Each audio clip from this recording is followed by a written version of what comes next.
명예훼손감 엄청 많잖아요. 저는 명예가 너무 중요한 사람이에요. 제가 경황돼서 죄송한데 뭐 명예훼손 고발을 하든 말든 모르겠고, 네, 맞고소하면 되니까. 미안하지만 속된 말로 이면 이 X끼들아 한 거고, 저는 개저씨들이 저 명예가 너무 중요하고 그걸로 살아온 사람이거든요. 근데 이들이 내가 명예가 중요한 걸 알아.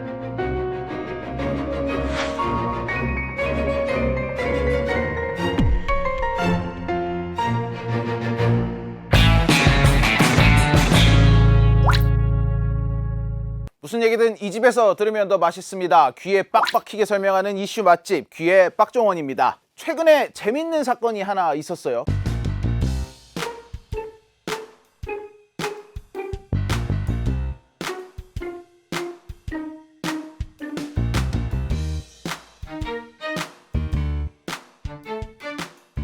댓글에 이 사건 자체를 가지고 뭐 갑론을박이 벌어지는 것도 있었는데, 누가 명예훼손을 했느냐 댓글로 막 서로 주고받으면서 논쟁이 벌어졌어요. 어떻게 생각하세요? 여기 계신 분들 누가 명예훼손을 한 것 같으세요?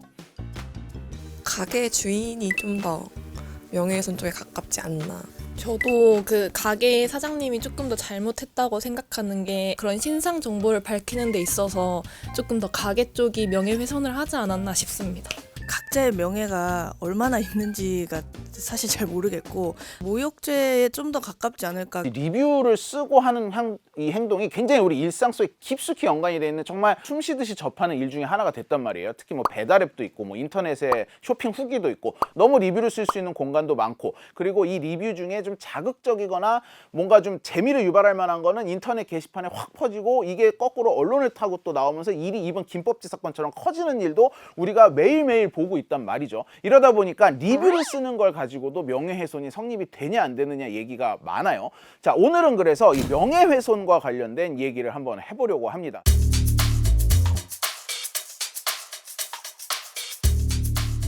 왜 우리나라가 유독 이렇게 리뷰에 대해서 민감한지, 그리고 명예훼손에 대해서 민감한지 얼핏 생각해보면 그것도 그럴 것도 같아요. 왜냐면 일단 우리나라 자영업공화국이라고 하잖아요. 하나만 준 별점이 뭐 여러 개 쌓이면 이 자체로 사실상 장사를 접어야 하는 경우가 많다 보니까 내 생계에 직접적인 영향을 미칠 정도의 큰 위협으로 다가온다는 거죠. 이러다 보니까 이 리뷰 사이트에 최근에는 리뷰를 남길 때 아무 내용도 쓰지 않고 별점 1점만 줘도 가려서 남들이 못 보게 처리를 하면서 명예훼손의 소지가 있어서 블라인드 처리했다, 이런 식으로 이제 안내 문구가 날아오거든요.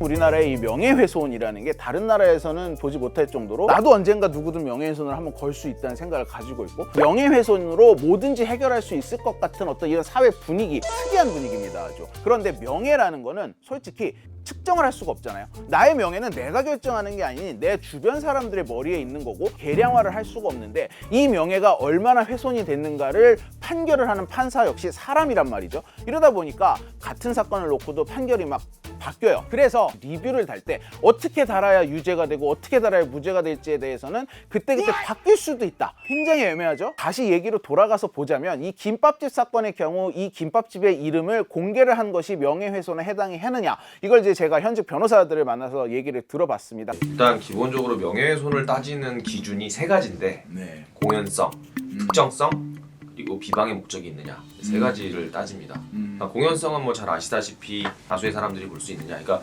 리뷰라고 하면 그거는 이미 충족됐다고 보여질 것이고, 이제 특정성은 상대방이 누구인지 알 수 있게 써야 한다. 그러면 남아있는 거는 이제 비방의 목적이 있느냐인데, 이게 기준이 없고, 이게 사안마다 그 글을 올리는 의도, 시점, 욕설 같은 거를 쓴다든지 이랬을 때 나오는 그런 표현 같은 것들도 두루두루 보고 결정을 하게 됩니다. 가게상으로 오픈을 했다, 가게상으로 적시를 했다라는 것만으로 명예훼손이 된다고 보시는지요? 저 개인적인 견해로는 어렵다고 봅니다. 실제로 그 업체를 이용하고 평가를 하기 위한 목적이구나 라고 판단이 된다면 네, 그때는 뭐 명예훼손이라고 하긴 어렵겠죠. 그러니까 결국에는 이 업체를 어떤 악의적으로 비방할 목적은 없었다라고 수사기관이나 재판에서 이야기를 할 수가 있어야 돼요. 그렇게 뭐 드라이하게 했지만 그럼에도 불구하고 업주 입장에서는 타격이 있고 화가 나서 그 손님의 SNS 계정을 찾아 들어가서 그 손님 사진을 다 퍼와가지고 막 공개를 하면서 이런 식의 또 글을 약간 보복식으로 올렸다. 최근의 판결 중에서도 보면 뭐 무인 점포에서 점주가 이 사람이 도둑이에요 라고 사실은 사진을 공개를 한 거죠. 그 점주한테 명예훼손으로 유죄 판결이 난 적이 있더라고요. 인천지법은 어제 명예훼손 혐의로 기소된 무인 문방구 업주 A씨에게 벌금 30만 원을 선고했습니다.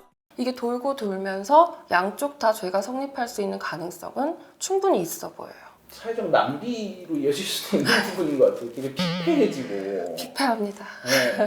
그런데 그럼에도 불구하고 어느 정도 윤곽은 잡혀 있습니다. 뭐냐? 선을 넘지 말아라입니다. 내가 당했던 일을 담백하게 있는 그대로 팩트만 쓰고 그에 인한 나의 어떤 의견 정도를 표출하지만 그 표현은 또 정제되게 모욕감을 느끼지 않게 이렇게 하면은 설사 이 명예훼손으로 소송이 들어온다고 해도 방어를 할 확률이 높아진다라고 얘기를 하고 있어요. 100% 방어는 아니에요. 2019년에 미국에서 미국을 굉장히 떠들썩하게 했던 사건이 있었습니다. 미국의 그 워싱턴주의 밴쿠버라는 도시에 사는 부부가 각각 이 리뷰를 별점 1점 준 리뷰를 하나씩 2개를 단 거예요. 이걸 가지고 이 지붕 수리업체가 이 부부를 고소를 합니다.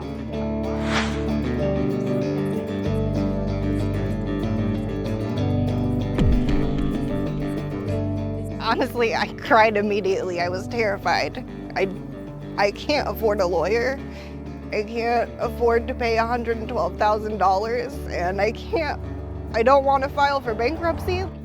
결국 이 가게는 나중에 너무 비난 세례를 많이 받아가지고 어떤 자기네 가게 사이트를 내려버립니다. 그냥 결국 2022년에 이거 자체가 그냥 기각이 돼버립니다. 이래서 오히려 타격이 더 큰 상태로 끝났어요. 이걸 보면은 우리나라와 미국에서 명예훼손을 바라보는 시점이 얼마나 다른가 알 수가 있죠.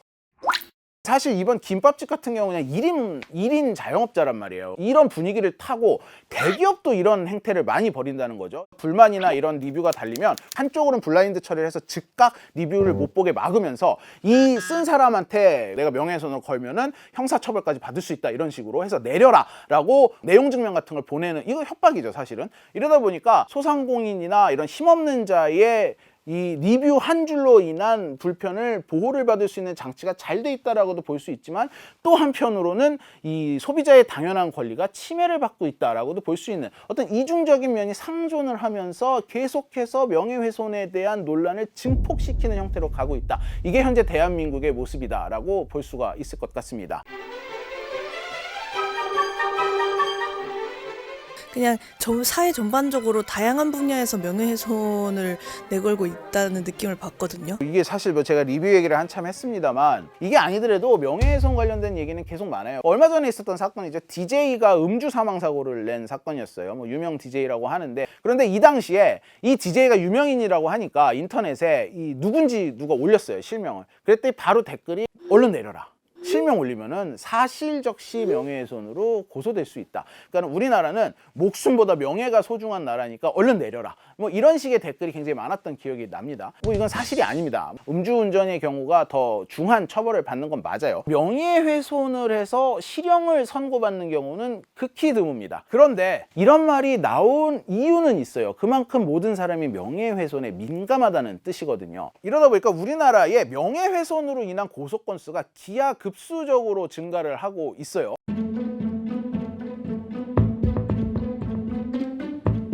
2022년에 경찰에 접수된 모든 사건의 총 수가 148만 건 정도 됩니다. 그런데 이 중에서 명예훼손 관련된 게 4만 7천 건이었어요. 이게 3%가 넘는 수치입니다. 명예훼손 혐의로 명예훼손 및 명예훼손 혐의로 사자 명예훼손 혐의로 제 개인적인 생각은 일단 타인의 시선에 대해 신경을 많이 쓰니까 타인이 나에 대해서 함부로 얘기하는 것도 듣기 싫고 그렇죠. 본인도 관심은 많지만 약간 이런 그런 그 사회 분위기도 한몫하는 것 같고요. 기본적으로 명예훼손이 죄라는 것을 알고 있기 때문에 명예훼손으로 문제를 삼는 거겠죠. 근데 과거에는 법전을 도서관에서 찾아보지 않으면 제대로 알 수가 없었어요. 지금은 인터넷에 명예훼손만 치면 정말 많은 정보들이 나오잖아요. 뭐 지식인이나 여러 사람들이 다 가르쳐 주니 이제 손쉽게 법률 구제로 향해 갈 수 있게 된 거예요. 사람들의 명예 감정, 권리 의식이라는 것이 굉장히 높아졌다. 아는 돼요. 저는 명예가 너무 중요한 사람이에요. 저 명예가 너무 중요하고 그걸로 살아온 사람이거든요. 인터넷 공간이 이렇게 활발하게 된 게 불과 한 20년 정도밖에 안 됐거든요.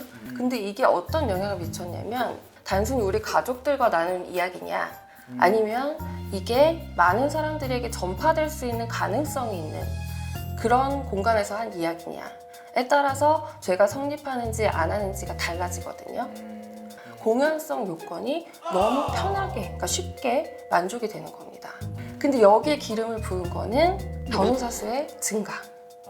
사실 살인, 강간 이런 어떤 강력사범은 보다 명예훼손이라는 영역은 변호사들에게도 굉장히 접근하기가 어떻게 보면 수월한 영역일 수 있거든요. 그리고 변호사에 대한 접근성이 그 어느 때보다도 이제 높아지다 보니 이거 고소까지 안 가도 될 사안인데도 고소를 할 수 있게끔 한다든가 안 될 사건이 되는 경우도 분명히 있다. 그런 생각은 듭니다. 우리나라는 약간 뭐라 그럴까요? 그냥 끝판왕입니다. 이 명예훼손의 끝판왕이에요. 우리나라 명예훼손의 특징을 한번 볼까요? 첫 번째, 명예훼손은 형벌로 다스리고 있어요. 형법으로 다스리고 있어요. 자기들끼리 민사로 배상해주고 끝나는 게 아니라 국가에서 형벌로 처벌을 하는 형법으로 규정이 돼 있고요. 두 번째는 사실을 얘기했는데도 처벌을 받아요. 우리나라는 사실적시 명예훼손. 이 사실적시 명예훼손을 가지고 있는 나라가 전 세계에 그렇게 많지가 않습니다. 그다음에 세 번째는 심지어 명예훼손이라는 게 반의사 불벌죄예요. 내가 직접 고소를 안 해도 돼요.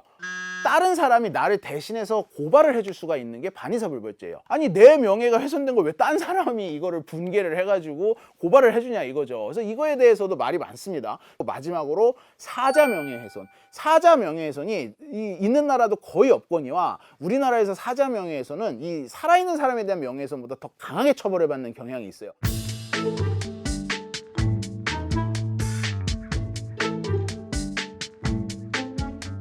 여기서 우리가 뭘 할 수 있느냐? 사법력의 낭비 얘기를 할 수밖에 없어요.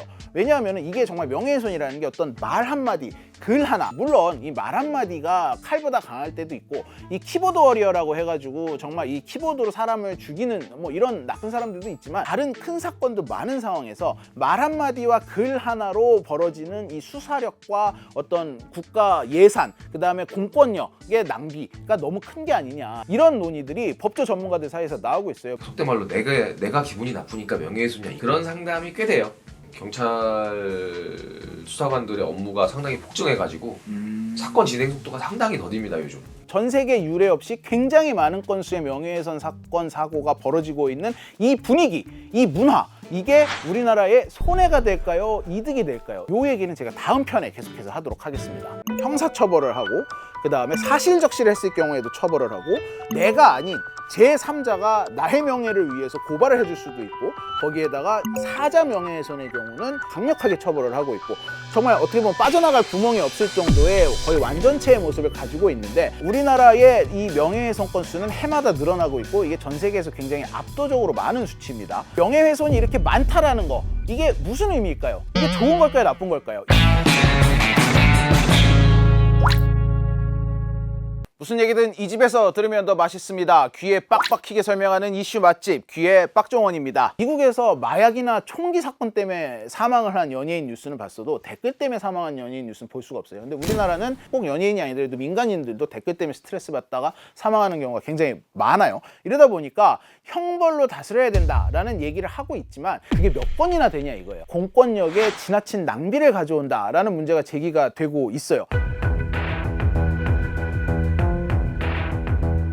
한국의 명예훼손 고소고발이 많은 이유 중에 또 하나가 바로 종이 한 장만 써내면 공적 자금으로 그 예산과 지위를 보장받는 법률가들이 자기를 위해서 싸워주게 돼 있습니다. 또 최근 보시면 알겠지만 뭐 압수수색까지 하죠. 명예훼손이 형사화되어 있는 이상 상대방한테 엄청난 타격을 재판이 종결되기 전에 이미 갈 수가 있는 거죠.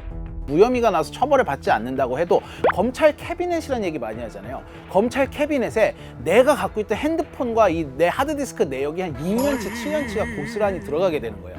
그것만으로도 내가 가질 수 있는 불안감과 공포와 스트레스는 이게 뭐 이루 말할 수가 없거든요. 개인과 개인 사이에서 소소하게 벌어진 일로 인해서 소송권으로 갔을 경우에도 그만큼의 스트레스와 압박을 가할 수 있다라는 점에서 미리 징벌을 받는 것과 마찬가지다라는 얘기를 하는 전문가들도 있어요. 우리나라만큼은 아니지만 전 세계에서 우리나라 다음으로 명예훼손이 많은 축에 속하는 나라가 독일이라고 합니다. 독일은 한국하고 뭐가 다르냐면 이 명예훼손이나 모욕은 검찰이 개입하지 않는 사소라는 제도를 통해서 보통 처리가 됩니다. 사소는 그냥 법원에 가서 고소를 하면 법원이 날짜를 잡고 양쪽 사람이 나와서 각자 자기 주장을 하는 겁니다. 주로 변호사 없이 진행되죠. 그러면은 판사가 들어보고 유죄다라고 하게 되면 벌금 얼마를 국가에 내라라고 하고 이제 그러고 끝나는 거죠. 미국 같은 경우는 징벌적 손해배상 제도가 있다 보니까 이 명예훼손으로 인해서 5천만 원 정도의 피해를 봤다라는 이 어떤 추산 결과가 나왔을 때 이거의 3배, 4배를 받을 수 있거든요. 근데 우리나라는 실제로 명예훼손으로 인해서 손해배상을 받아봤자 1억을 넘기기가 거의 힘듭니다.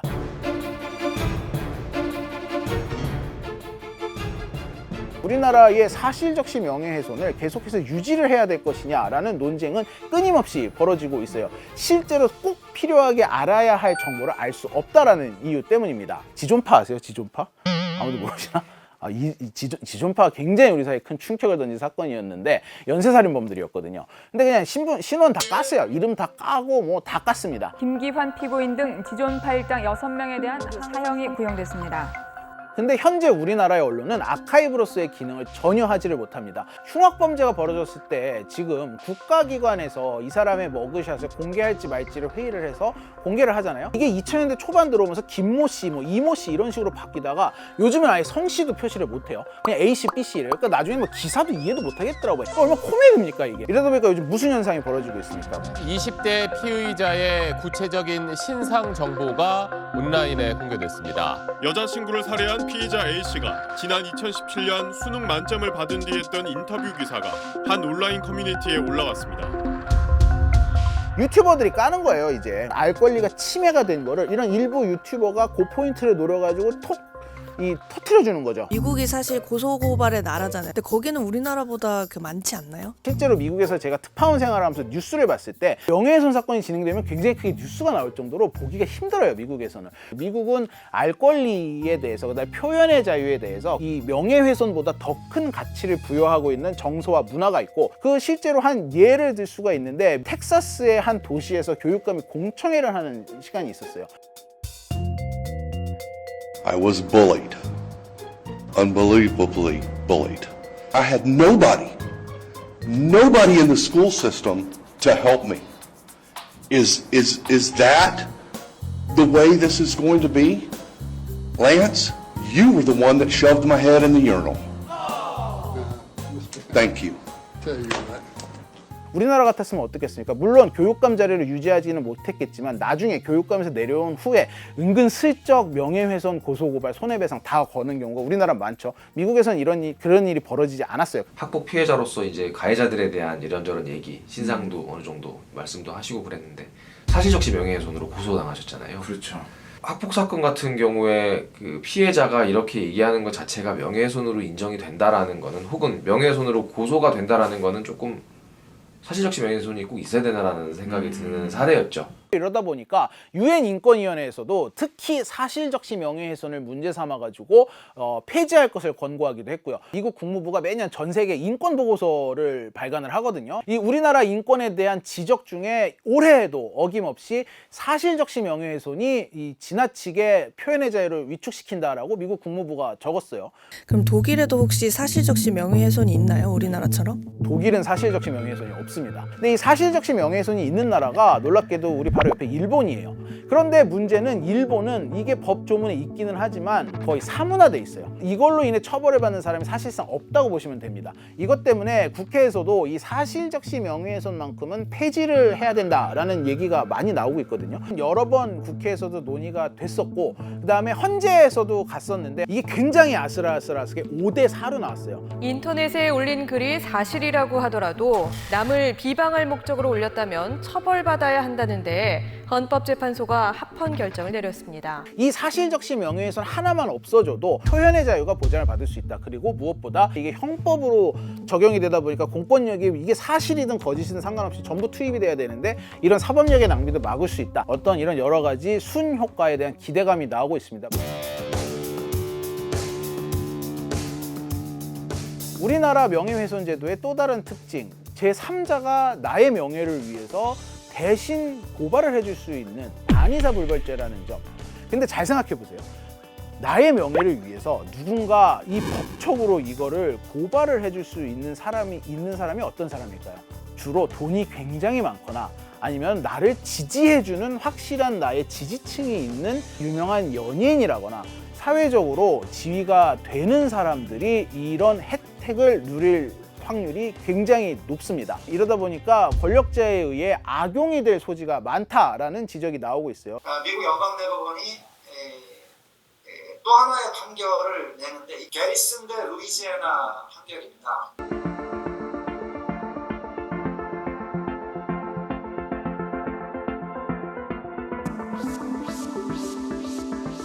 그래서 미국의 형사상 명예훼손죄는 없어집니다. 근데 바로 그런 상황이 지금 우리나라에서는 지금 계속 벌어지고 있는 겁니다. 기소 여부를 판단을 하는 게 결국에 검찰이거든요. 고위공직자의 명예훼손을 이유로 고소고발이 이루어지면 동료 공직자인 검찰총장 하에 있는 검사들이 이 조사를 해야 되는 상황이 됩니다. 공정한 법 집행이 이루어질 수가 없는 거죠. 어떤 정책을 비판하는 게 이 대통령의 명예를 훼손했다 아니면 정권의 명예를 훼손했다 이래가지고 정권 차원에서 명예훼손 고소고발을 하기 시작을 한 게 이명박 대통령 때입니다.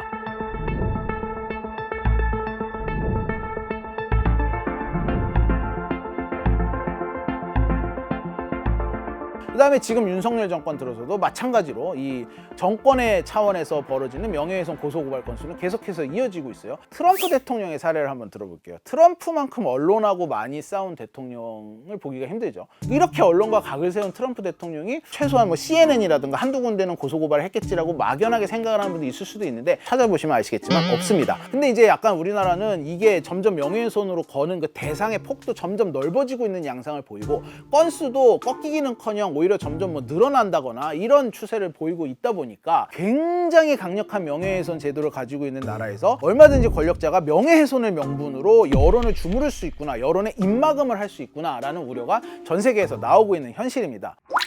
물론 이러다 보면 이게 또 우리가 해야 되는 게 난 정말 알리고 싶지 않았던 나의 개인사였고 나만의 사정이야. 근데 이게 알려짐으로 해서 신변상의 불이익까지 당한 일이 분명히 있을 수 있죠. 내가 이 커밍아웃을 하고 싶지 않았는데 제3자에 의해서 아우팅을 당했다. 만약에 사실적시 명예훼손이 사라진다면 구제를 받을 방법이 없죠. 우리나라는 아직 차별법이라는 게 없거든요. 이거를 오히려 차별법을 제정을 해서 구체적으로 딱 핀포인트로 차별법으로도 충분히 처벌을 할 수 있다. 이런 대안도 이 법조 전문가들 사이에서 나오고 있습니다. 뭐 독일 같은 경우는 유태인 학살 부인죄 같은 게 있습니다. 지역 혐오, 사회적 신분에 따른 혐오. 상당 부분 이런 차별금지법이나 특별 명예훼손법으로 커버가 될 수 있고 이렇게 방만하게 그냥 명예를 훼손하면 이제 다 처벌할 수 있다. 그런 것 때문에 우리가 보호해야 될 약자들의 목소리가 제대로 나오지 못하고 있다.